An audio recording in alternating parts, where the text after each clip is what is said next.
First off, guys, I want to apologize for not being able to get the video out as quick as I usually do. I'm usually pretty good about getting it out right after the game. No, it didn't take this long because we lost. I think you guys have been making these videos for about 4 years now, so I don't think losing a football game is going to make me all of a sudden just change my routine. What happened was I was actually out of pocket. Me and the buddies had gone downtown to watch the games, and we didn't get back till late. So, and then Monday I was busy, and then YouTube had maintenance Monday night, so I wasn't able to post it then. So it's Tuesday morning, 2 days after the debacle in Dallas. Really not the greatest weekend for my pro team. The Rangers lost both games. That's a tie game going back tonight to Tampa. I don't talk much about the Rangers. I mean, we got Game 5 today. That's what I'm going to say about that. So we'll see what we can do, and then I'll talk about that later tonight or tomorrow morning. But this one's about the Dallas Cowboys, and we've had some bad losses this year, and this is we've had 3 of them right now, and it's hard to pick out which one's the worst.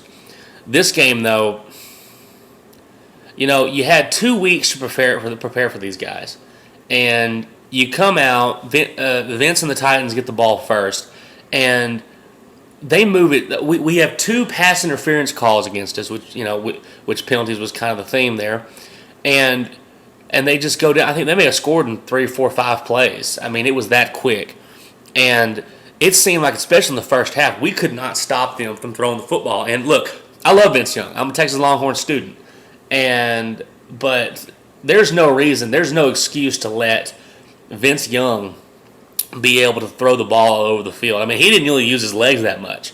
It was him just beating us downfield. And I know that coming into the game, probably game plan against Chris Johnson. But guess what? Chris Johnson ended up getting his near the end. So mission failed, I guess. But then to fall down 17-3. Now, when you fall down 17-3, that's of course on the defense. That's also on the offense as well. We started the game like we started most of the games this year, with a promising first drive that just stalls, and missed field goals. I mean, and miscues all over the place. We didn't score a touchdown to the end of the second quarter, but in the second half, the offense looked good. I mean, if you guys watch this game, the second half offense. I mean, Romo was on cue. All the wide receivers played great. The offensive line, well, they kind of gave Romo time. He did get sacked the most times he ever had been before. But we ran the football well. It made it look easy for us to move the ball against Tennessee. But you can't turn the ball over.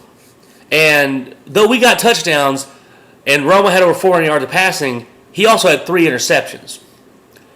You can't do that, especially one when in the red zone to Martellus Bennett. Now look, should Bennett have caught that ball? Probably so.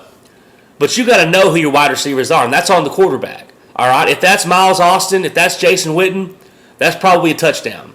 And I've never really been a big fan of Martellus Bennett. It's not because he's an Aggie. It's just he really hadn't impressed me with the Cowboys, and Sunday was no different. But you throw into triple coverage like that to a guy who doesn't have the most sure hands on the team, that's on the quarterback. Also, you can't throw a pick there at the end when you get a chance to win it there at the end. You have not much time left, but you got to have better decision making than that. That being said, though, I will give Romo a lot of credit for keeping us in this ball game, because though he did make the boneheaded plays, most of the time he was on par, and he was the reason that this game was close. Him and the wide receivers, because he didn't get any help from his defense and didn't get any help from the special teams. I don't know how demoralizing it is to go down the field after you've dug yourself out of a 14-point hole, tie the ball game up. You end up getting an excessive celebration penalty, which it was the right call. I think it's I think it's not in the spirit of the rule, but it's the right call. You can't have 2 people involved in a celebration. And then you let Tennessee get down to the 5-yard line on their kickoff, and I think they may have scored maybe 1 or 2 plays. I don't know. It didn't take them long to get in the end zone. It really seemed like in the second half, Vince Young was the story of the first half. Second half, it felt like Tennessee never had the ball. And it wasn't because we were stopping them. Always stopped them here and there, but they moved the ball so quick. It was just like they got the football and then bam, they're down the field. They They didn't have to do a lot. Vince didn't have to do a whole lot in the second half. Cowboys just kind of, let him have it. So you look at this team right now, and they're 1-3. And if you watched all the games like we all have, I don't get the sense that this is a bad football team, that this team sucks. This team doesn't suck. The better word for this team is they have no right to be 1-3. You look at this roster up and down. I know we always talk about the talent. I know it gets old and whatever. But you can't deny, you look at this roster, you see the defense, you see the offense, and they say this team has no right to be 1-3. This team has too many playmakers. This team has too many veterans on it to be playing this poorly in crunch time of games. You can't have a quarterback that's going to throw interceptions there at the end. You can't have a defense that is going to let another team move that quickly down the field after you get a score. And you can't have a team that has over 130 yards of penalties. We are the most penalized team in the league. I think since even the last 2 or 3 seasons. That's on the coaches, and the thing is with the coaches, I know that we harp on that, and it's something that's not going to change. But I've really kind of separated myself from us having a head coach. I don't even look at, so that's why I usually give Wade Phillips a lot of credit in games. Is I don't let him have the responsibilities of a head coach. I look at him as the defensive coordinator purely. So I grade him based on the defense, and he gets an F this week because that team was not prepared to play against Vince Young and the Tennessee Titans. You can't let VY throw. You have to force him. That being said, you want him to throw. That's what we wanted him to do. But we got no pressure on him. We brought blitzes, and he got hit maybe twice. He had an open pocket all day long. And he picked us apart. Mike Jenkins, of course, is going to be the GOAT here for a lot of this, but he wasn't the only one not able to cover anybody, though he's the most notable guy. That being said, on the one where the deep pass that almost was a touchdown, but he touched him down, that wasn't his man. That was the safety's fault. So, but on the corner, whichever, that wasn't on Mike Jenkins, but overall, he didn't have a good game. None of them did.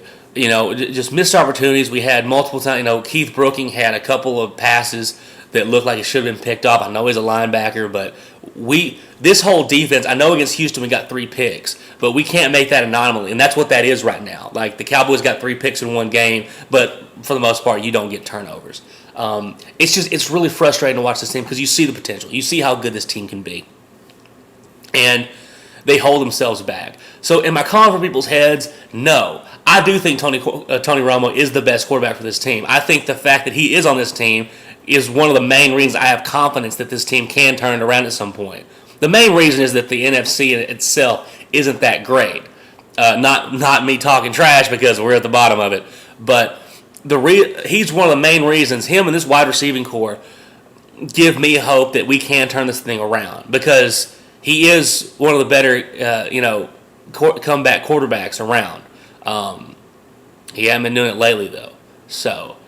I don't know. It's going to take. This is a team that when we come together the whole time, like against Houston, when the entire team's on the same page, we're up there, man. And I know, look, I'm not going to try to act like the Houston Texans are the best team in the country, but the way the Cowboys played in that game really showed us what we can do. And then you have a game against Tennessee where the defense absolutely does not show up. The offense shows up, but makes critical mistakes at terrible times in the game that cost you. So Dallas, we're at Minnesota.